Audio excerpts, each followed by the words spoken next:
70 years ago, archaeologist Howard Carter reacted to his great discovery in the Valley of the Kings as if it was a wonderful and thrilling adventure story, which ended happily with his entry into a lost city of gold.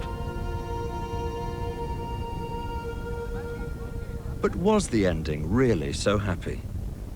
Today, the story has moved on from romance to a tragedy of international proportions. Howard Carter once wrote that if he hadn't become an archaeologist, he might have become a great detective. Not your Sherlock Holmes sort of detective who makes stunning deductions followed by the casual put-down, elementary, my dear Watson, but the sort of detective who painstakingly sifts through all the evidence before arranging the clues into carefully considered solutions. But, as Howard Carter wrote in his book, The Discovery of the Tomb of Tutankhamun, while the results of all this detective work revealed a great deal about what the pharaoh had, they revealed remarkably little about what he did and what he was. Beyond the fact that he was about 5'5" in height, of slight build and between 17 and 19 years old, there was, as Carter sadly concluded, remarkably little to add. Just that he died and was buried here with his treasure. Who was Tutankhamun, and why did he die so young? Did he die of natural causes, or was he perhaps even murdered? In an attempt to answer these and other questions, the body of the boy king was disturbed yet again in the late 1960s for a fresh look at the evidence with the aid of the very latest scientific techniques. The Egyptian government had given permission for one of the strangest post-mortems of all time, over 3,000 years after the death of the victim.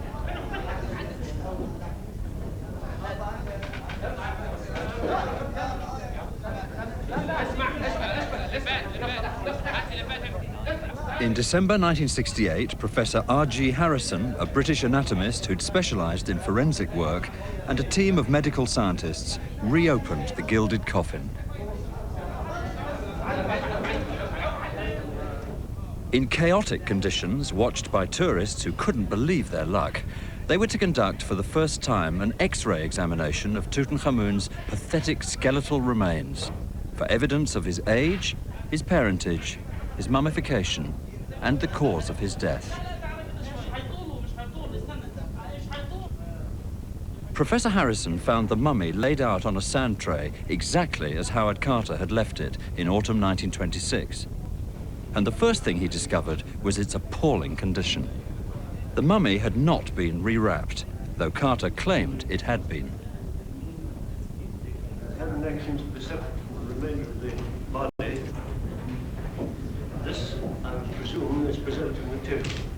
Carter and associates had, in their excitement, literally torn the boy king apart, sometimes with considerable force.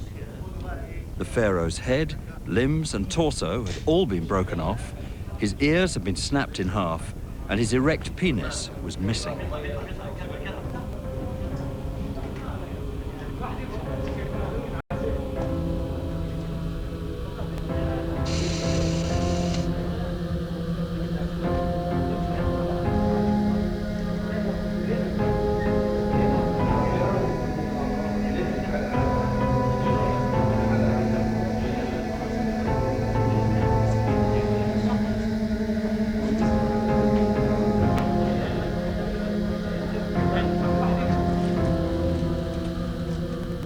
Close scientific study of Tutankhamun's blood group suggested that he belonged to the inbred family of the pharaoh Akhenaten.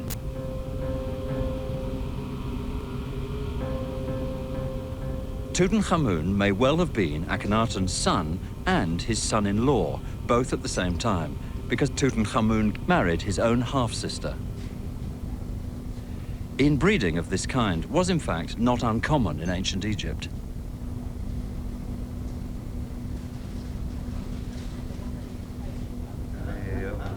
The word mummy is derived from the Persian word for resin or bitumen. Professor Harrison's X-ray examination revealed some of the secrets of how resin was injected into the skull during the mummification process. What probably happened was an instrument was passed up the nostril into the nose and then perforating the top of the nose.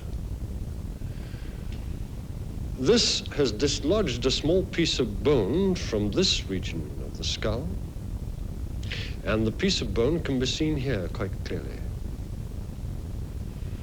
Following this, the resin was introduced, and we can now see its presence indicated by this opaque shadow. One interesting feature to note is that there are obviously two fluid levels of the resin, suggesting that perhaps when the resin was first introduced, the head was in this sort of position, vertically backwards, so that when the resin was introduced, it sank to the lowest part of the skull, and then eventually the body was laid horizontally so that the other fluid level was achieved. This region of the skull is also interesting in that it shows us the wisdom teeth in process of being erupted.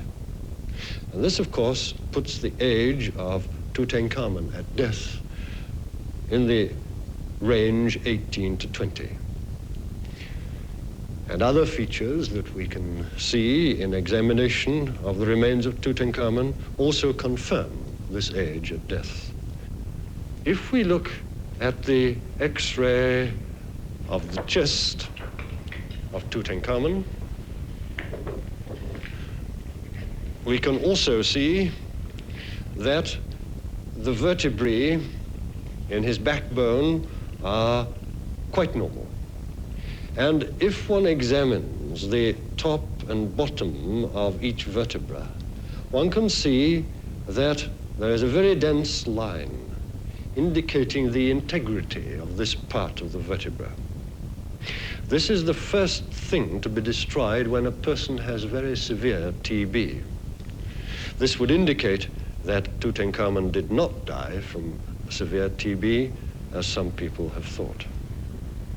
Harrison found a vital clue about the cause of the young king's death in the fragile area of bone at the base of the skull. This is within normal limits, but in fact it could have been caused by a hemorrhage under the membranes overlying the brain in this region. And this could have been caused by a blow on the back of the head, and this in turn could have been responsible for death.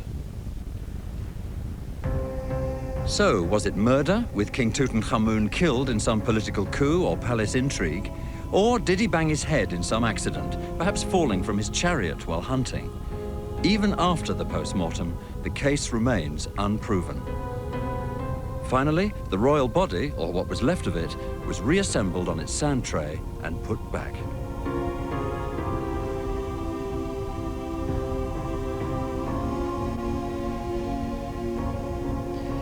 Today, the boy king's pathetic remains lie back here where he was buried over 3,000 years ago, the only pharaoh in the Valley of the Kings to rest where he was supposed to rest, and where the high priests intended him to rest for all eternity, in his gilded outer coffin.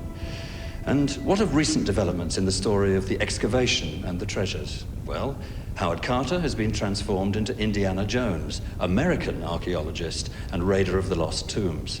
The curse lives on in late-night horror movies and videos and computer games called Toot's Revenge the world over. And as for the treasures, well, they're still in the museum in Cairo.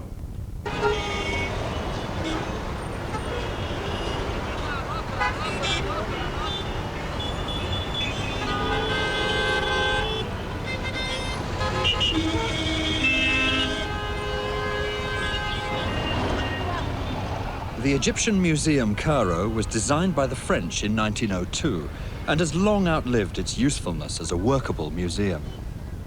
It's recently been described as a dusty relic of colonialism and the world's worst display of the world's finest treasures.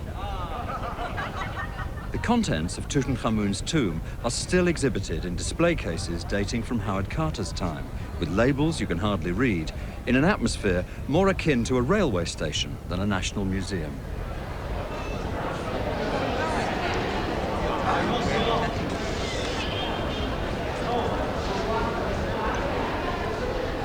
There's no humidity control, internal pollution levels are 80% of those outside. The roof leaks, and some of the cases are buckling under their own weight, like this one above the Great Golden Shrine. Exhaust fumes from the gridlocked city centre traffic just outside are eating away at the gilded surfaces.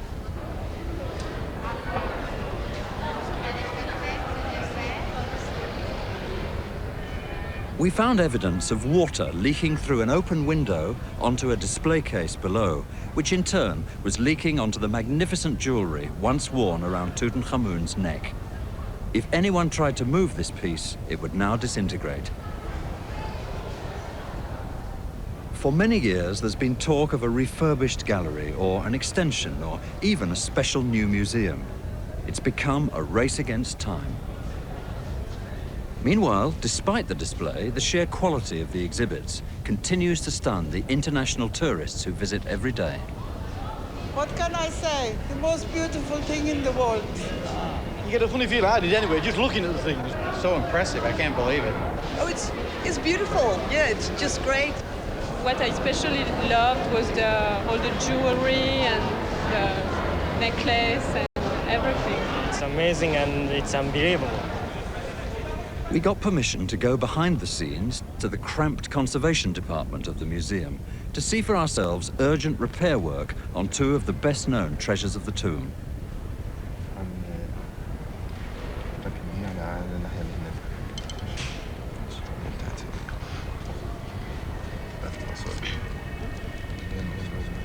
One is the wooden mannequin figure, which is also a portrait bust of the king himself. The sculpted plaster on his face is deteriorating fast. To protect this collection, we need a lot of time and a lot of patience because every object should be looked again let's say every 5 to 10 years. Because they are in a different context. The humidity is much more higher in Cairo than in Luxor.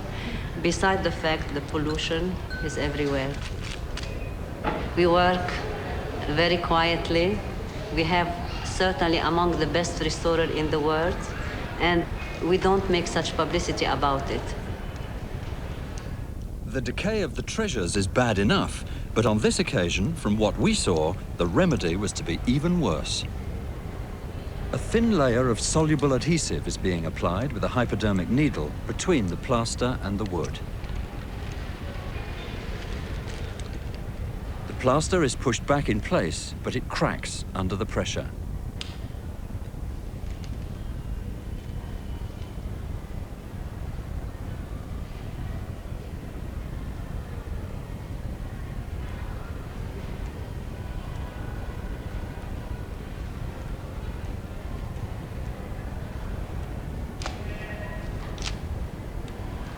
Things go from bad to worse as the conservator tries to save the situation.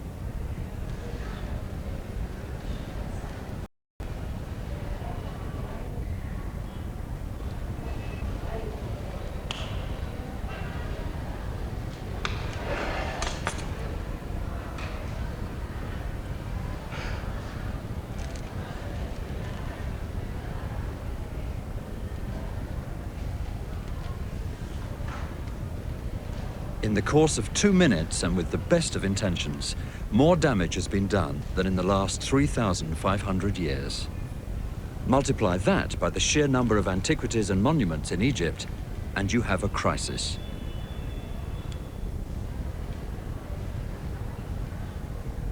We put this to the man responsible for administering all Egyptian antiquities, Dr. Mohammed Ibrahim Bakr. Egypt is a very big museum. Whenever you go, you find monuments. And because of this richness, we cannot deal with all the objects which appear even suddenly or sometimes by excavation. We have sometimes to cool up and cover some of these excavations for a while till with sand. And you know, our country is dry, and the weather can preserve the monuments better than we can now. With more and more antiquities and more problems associated with them, are we talking about a crisis as major as, say, Venice in peril? We cannot bury our heads in the sand. We will not wait till we reach a crisis. We have to deal with the monuments now in the very quickly. Otherwise, we will lose a very good part of our human heritage. I would like to tell you something. The rush of the tourists is now gives us another problem.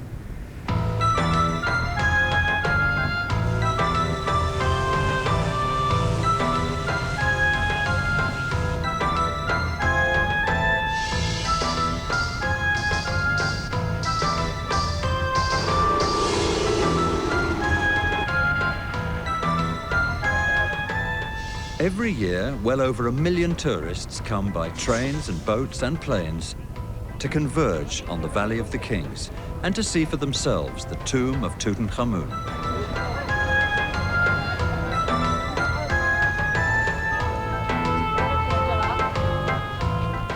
First, they must run the gauntlet of local entrepreneurs who depend on the visitors for their livelihood.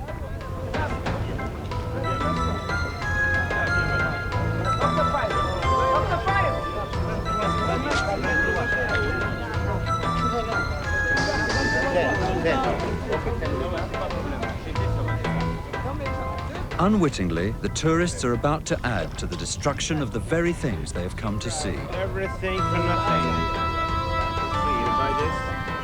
Their perspiration will raise the humidity levels in the tombs they visit.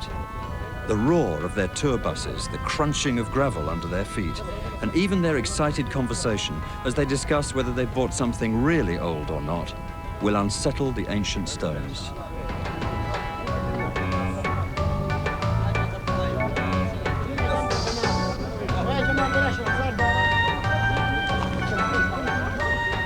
Some of them will brush or lean against walls and columns, clamber over picturesque ruins for photo opportunities. Some will even urinate in the tombs and carve their names to mark the fact that they've been there.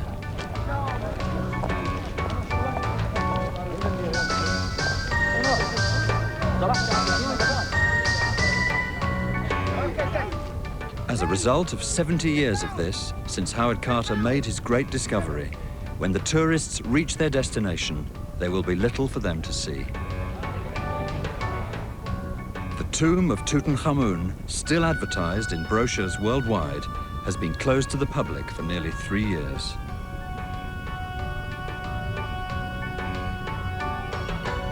We invited Dr. Shawki Nakhla, who directs conservation throughout Egypt, to show us inside the tomb exactly why. When we came here, we noticed that the number of visitors is a very large number, about 3,000 to 4,000 a day. This means that we have a lot of water vapor, carbon dioxide, and dust, which are precipitating on the walls of this tomb.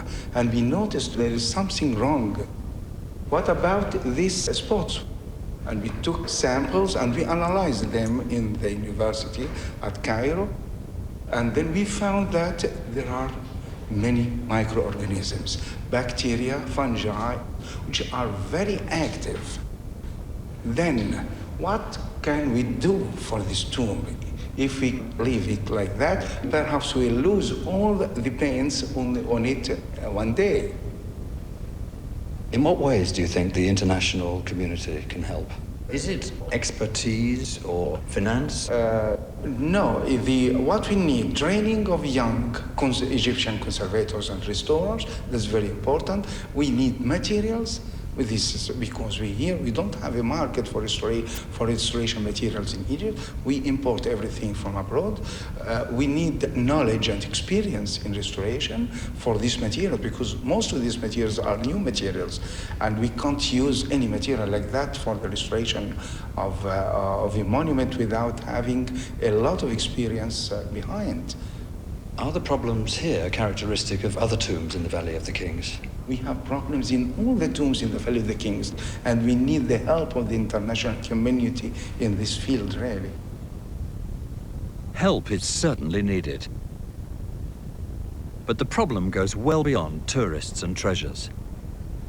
The very structure of the tombs themselves and the increasingly unpredictable geology and climate of the Valley of the Kings, everything from flash floods to earthquakes, are beginning to make the entire sections of the necropolis unsafe. The fate of one of the most popular and beautiful tombs of all, the richly decorated tomb of the pharaoh Seti I, who ruled Egypt a quarter of a century after Tutankhamun, shows the shape of things to come. When the tomb was first opened in 1817, the colouring of these figures was just as fresh and as brilliant as the day they were first painted. And even today, above the height of human visitors, we can still see something of that freshness and their three-dimensional quality when captured in the light. But up to 7,000 visitors a day used to come into this tomb during the holiday season, and below the visitor level, the reds and the whites and the yellows have been progressively rubbed away. Now that's bad enough, but above our heads, where the famous ceiling was painted with the stars of a night sky, there's been an even greater disaster.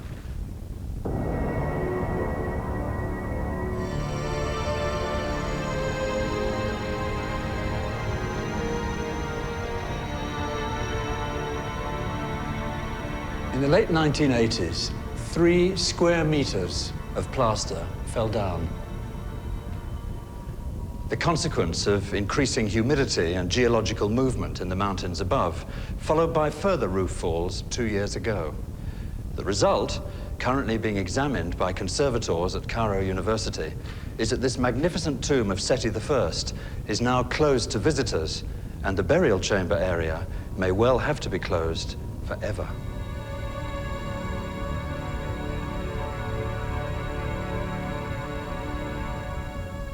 Another tomb in the nearby Valley of the Queens has had a temporary reprieve. But it took 5 years and hundreds of thousands of American dollars to achieve it.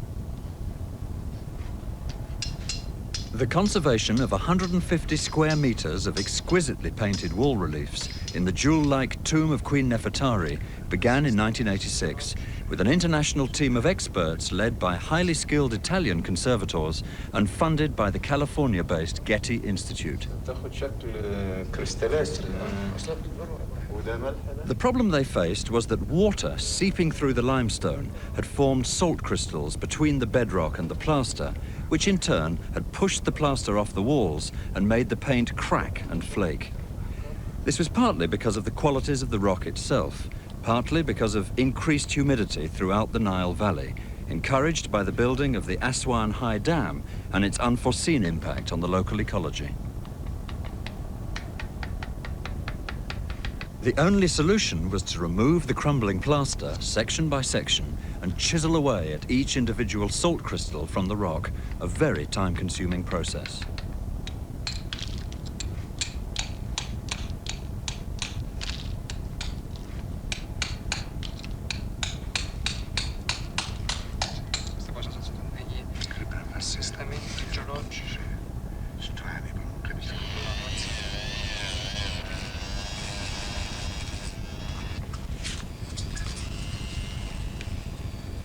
Then they had to cement the sections of plaster back and fill in all the cracks using lime plaster made out of finely ground debris from within the tomb.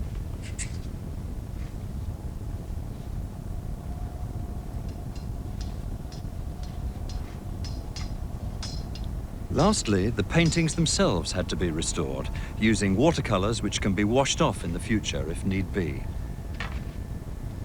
But instead of applying blocks of pure color, the conservators painted a series of thin straight lines which are noticeable close up, but which read as paintings from a distance. This was to show which sections had been restored.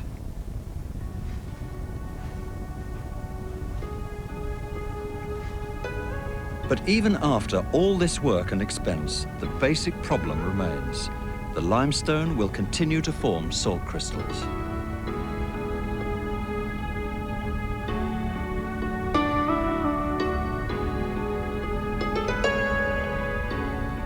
The tomb of Nefertari has been hailed as a triumph, as well as a model for future conservation projects. But it's by no means certain that it will ever be open to the general public again, and it's just one of the hundreds of tombs in the City of the Dead, so choices will have to be made. What can be saved, and what will have to be lost?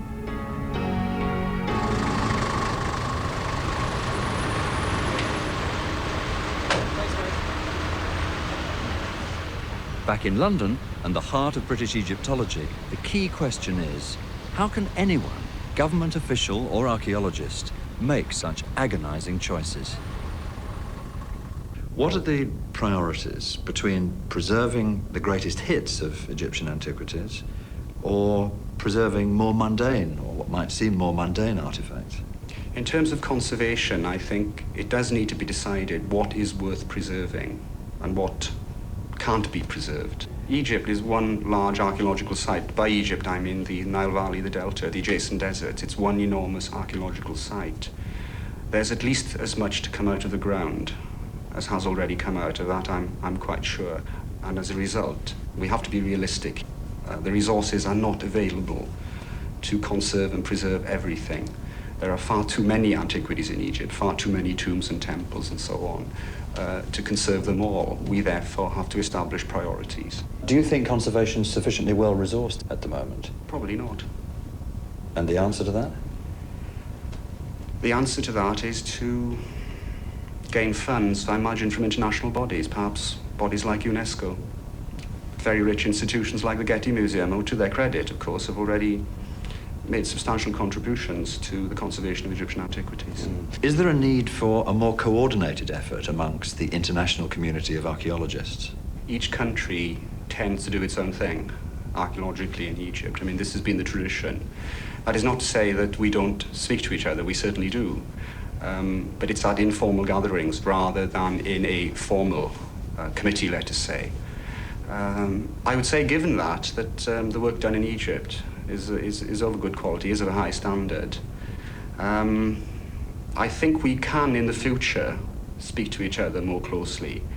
There are moves afoot to form, in fact, some kind of body that would coordinate